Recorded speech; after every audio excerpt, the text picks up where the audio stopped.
Today's video is going to be on DC Universe's Doom Patrol. Not that Doom Patrol, but like I was saying, the TV show of DC Universe's Doom Patrol with Brandon Fraser, Timothy Dalton. Still, no, the other Doom Patrol. That is, we're 4 episodes in so far, and it is a wonderful show. It's great. I've enjoyed every bit of it. What I'm going to do in this video is primarily give my impressions of the main characters, Mr. Nobody, Chief, Robot Man, Crazy Jane, Negative Man, and Negative Girl. Or not Negative Girl, Elasti-Girl. And just how I feel the characters have evolved, what I like about them, what I don't care for. And did I say Crazy Jane now I think about it? Well, whatever. I think I hit Crazy Jane, but I digress. So, without further ado, let's roll into the first character. So, the first character we're going to talk about is Chief, played by Timothy Dalton. Timothy Dalton does a real good job in this role. However, after the first episode and a little bit of the intro of the second episode, the character hasn't been there. The only assumption that I can figure out for that is Timothy Dalton is expensive. Though we do pick up Cyborg in the second episode, we kind of lose the Chief for Timothy Dalton. I like Timothy Dalton's portrayal of the Chief in Doom Patrol far better than his portrayal of James Bond. Like I said, he's real limited. There's not a whole lot that they've done with that character. You find in the crossover episode with Titans that the Chief is a bit of a scoundrel, and there's not a whole lot he won't do to further his own ends. So we have that to make us wonder if the Chief is responsible for the accident at Star Labs that created Cyborg.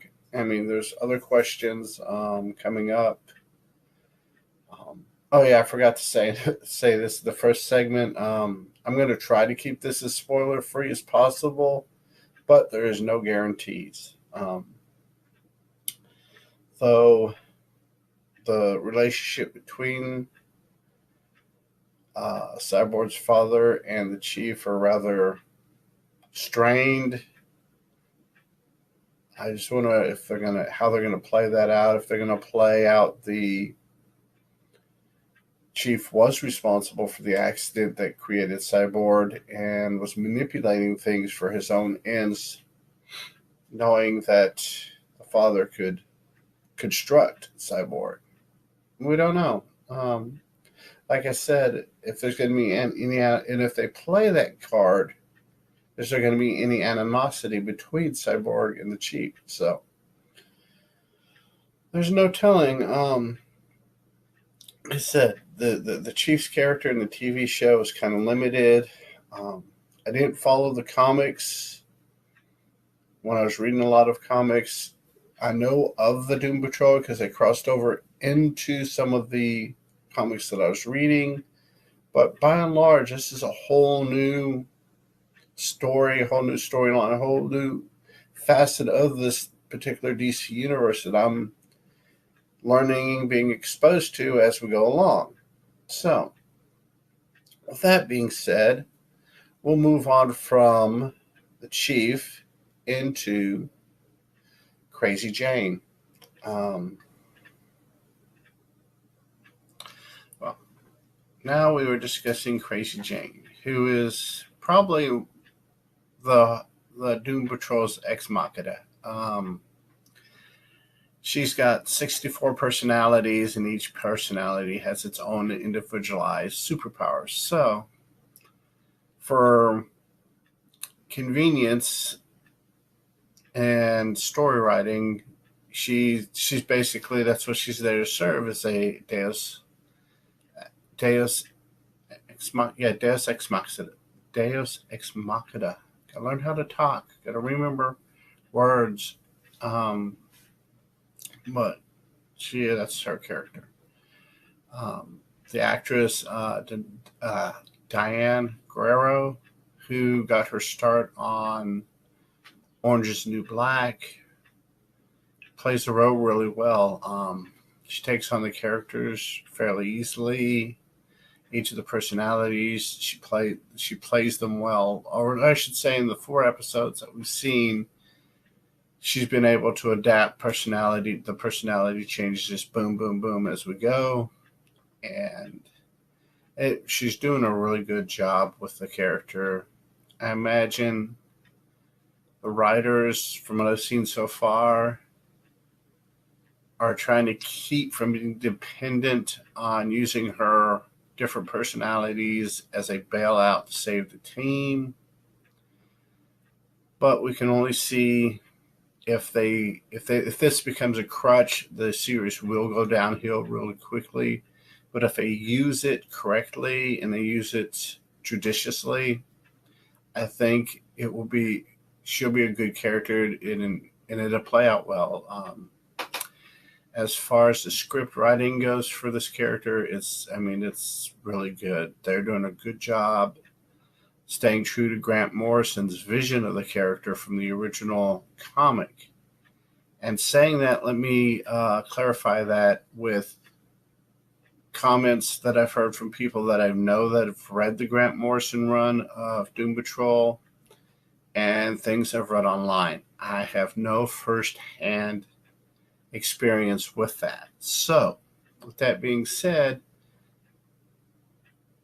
they're keeping pretty close to Grant Morrison's Crazy Jane. So, we'll find out more as we go along. And like I said, I just really hope they don't turn Jane into a crutch for the team. So, and that is my view on Crazy Jane. Crazy Jane, not train. Crazy Train's a song, but that is my view. And hold on, and we'll go into our next character. Now let's talk about Brendan Fraser as Robot Man, or Cliff Steele. Brendan Fraser made a big splash in Hollywood in the Mummy movies of the 1990s, early 2000s. Then kind of just disappeared for a while. He does a real good job in the voicing the Robot Man, and the few live action scenes where he's actually Cliff Steele before his transformation, or in flashbacks, he does a real good job.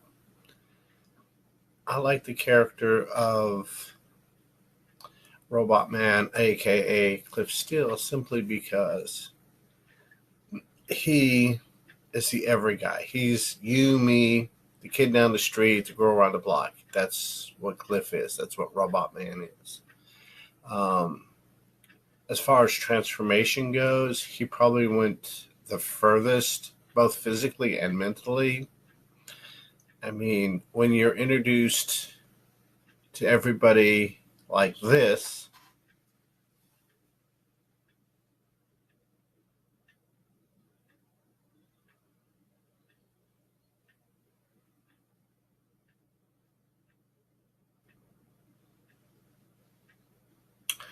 then you come out, it's 10 years later, it's now or 7 years later, it's now the mid-90s. He started out in the late 80s. That's where his character starts out at. Adulterous, hard drinking, this and that. Then through this transformation, he becomes Robot Man, Cliff Steele. And versus just being Cliff Steele, race car driver. That's another thing. He starts out, like I said, his character's introduced in 1988. alcoholic, drug addict, adulterer, and through a series of mishaps, he basically gets in an accident, and the only thing that could be saved was his brain and put into this robot body. Like I said, he transforms the most, both physically and mentally, as a character, becoming a hero or superhero. And he's the, like I said, he's the everyman. He's the every guy. I mean, except for super robot strength and stuff like that, he's pretty much, he embodies the audience. He's how the audience sees. He allows, us to see the world through him. And that's basically a good thing, and he does it well. So, we'll be on to our next character here in a minute. Peace. We are now to Elasti-Girl. She's kind of an interesting character. She developed a lot, matured mentally because of her transformation from a Hollywood starlet actress into Elasti-Girl. April Bowlby, who plays the character, I think does an incredible job. I don't know a whole lot about the actress other than she was on CSI a couple times, was on Big Bang Theory once. Other than that, I don't know a whole lot about her acting chops. So, she's kind of a new actress for me.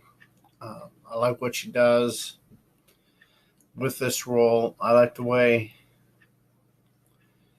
they're maturing her as a person and as a hero. The only thing I don't like is it seems to me that she would probably have better control over her powers, given that she has been there the longest and been working with the chief for the longest amount of time.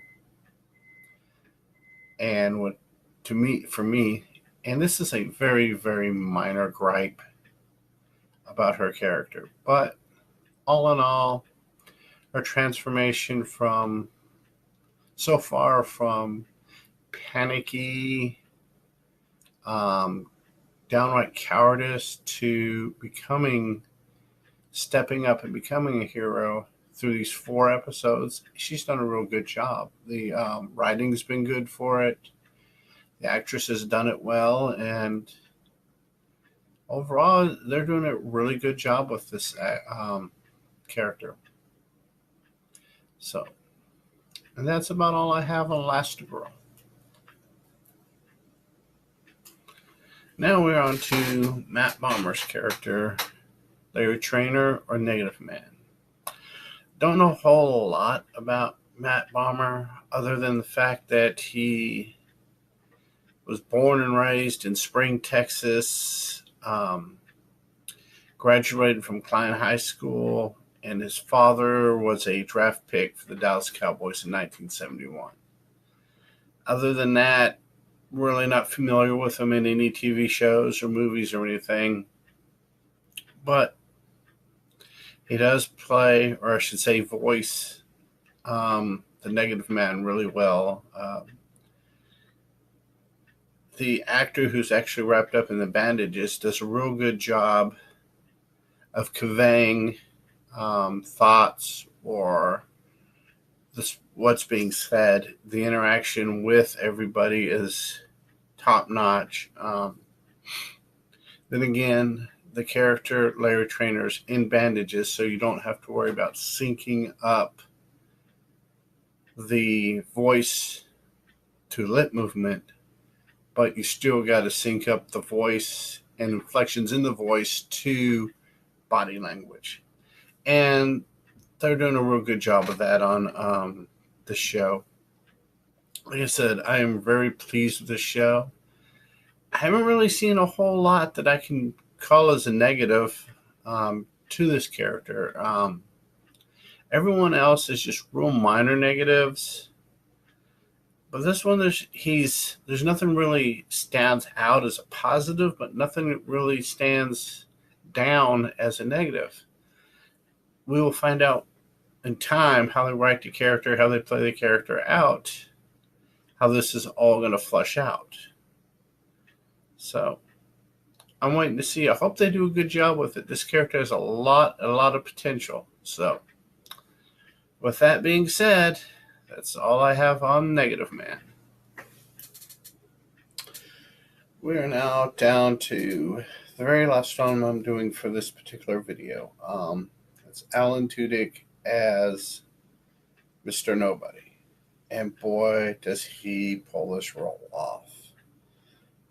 I mean, it's just the evilness, the cunning,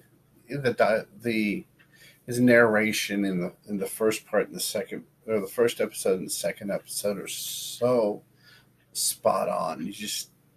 They are, and the fact that you get to feel that he's controlling our heroes, manipulating our heroes in some way, and they don't understand what's going on. So it's one of those things. It's just this. Without going into spoilers, I could go into more, but it's hard to do without going into spoilers, and I'm trying not to spoil it. Maybe I can get away with, he starts out in 1941 as like a third-rate bad guy and visits a Nazi and gets transformed into Mr. Nobody. So, it even brings the Brotherhood of Evil, which, from what I understand, is something from the Doom Patrol comics. So, we're going to see how that plays out. Like I said, I may at some point when we get further into the season, or even at the end of the season, sit down and do a series of videos of character by character by character. Do a full video, say, on Robot Man, or do a full video on Elasti-Girl. Just that kind of thing going on. So I hope you enjoyed this video. Played around with a little bit new editing software, so this is a little bit different setup as far as cutting in pictures and stuff like that. So until you guys see me next time, peace. Okay, this is the last one for real. I totally skipped over Jovian Wade's portrayal of Cyborg simply because I attribute my brain Cyborg to the Titans. So I have to come back and finish this out.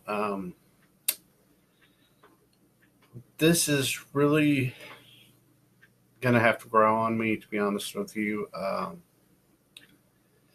I like the portrayal. I like the practical effects. The Jovian Wade is doing great with the script he's given, but he just comes across as being a little too Will Smith, Men in Black, for me.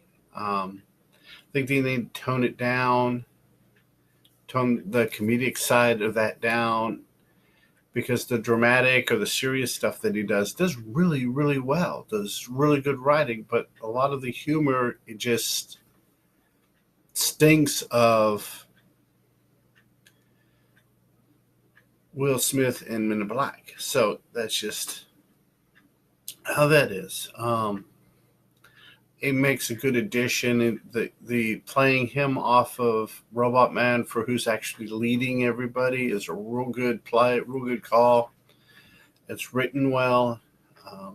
Overall, I'm happy with the use of Cyborg on Doom Patrol versus Titans.